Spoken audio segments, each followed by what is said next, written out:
Hi everyone, in this video we will discuss the homoscedasticity assumption test. It is also called homogeneity test.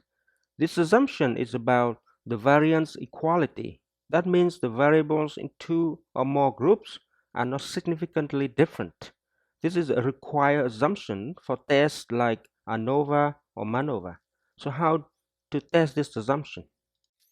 We can examine the box plot to see how the variances of variables are different across groups. We also can use the Levin's test. Let's use both methods and see how they work.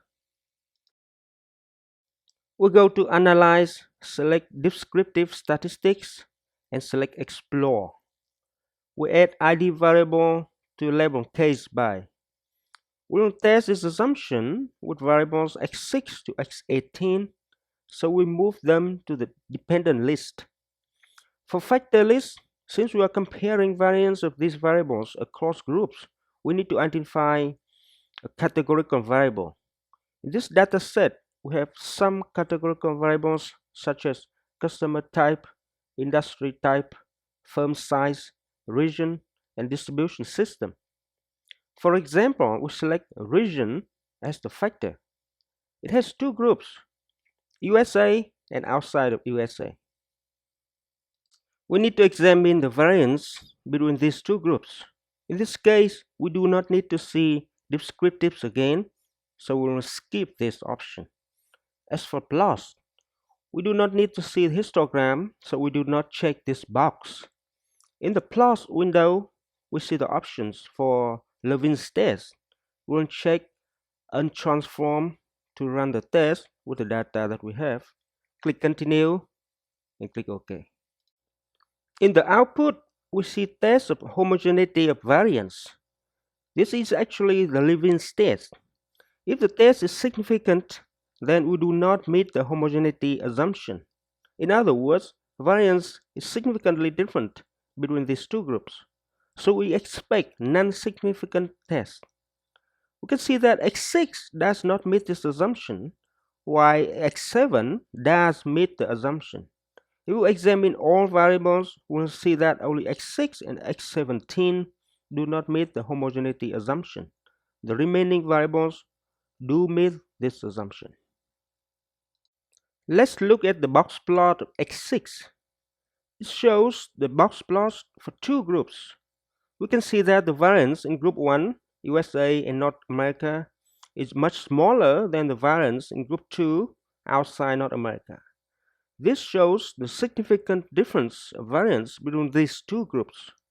If we look at the box plots of x7, we can see that the variance is almost the same between these two groups. Again, we only compare the variance or the size of the box. Let's look at x17. We can see the differences of variance between groups. So x6 and x17 have issues with homogeneity. So what do we do with them? Head or suggests that we should run the test again, but with different factors. For example, we will run this test again with another factor, customer type. We use the same process again. Let's examine the results. So x6 still has issues, x17 still has issues. Then we run it again with another factor, x5, distribution system. In this case, we see that x6 and x17 do not have the same issues anymore.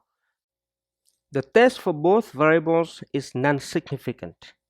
Here or suggests that if the issues does not occur with all factors, we still consider the data acceptable for this assumption.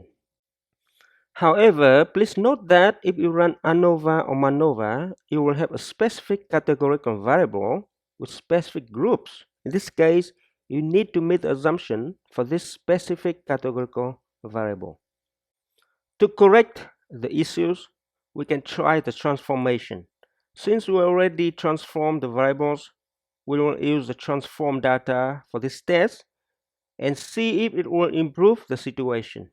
So I run with the transform data file and follow the same process. If we examine the results, we can see that x6 has improved a little bit, but x17 has improved a lot, and the issue has been corrected. There is no homogeneity issues with X17. Thus, the transform data actually corrected the issues. Please note that Levin's test is also sensitive to the sample size. So if we have a large sample size, the test tends to get significant. Accordingly, if we have a very large data set and the Levin's test turns out significant, we'll need to examine the box plot to see whether the situation is acceptable. That is how to test the homogeneity assumption using SPSS. Thank you and bye now.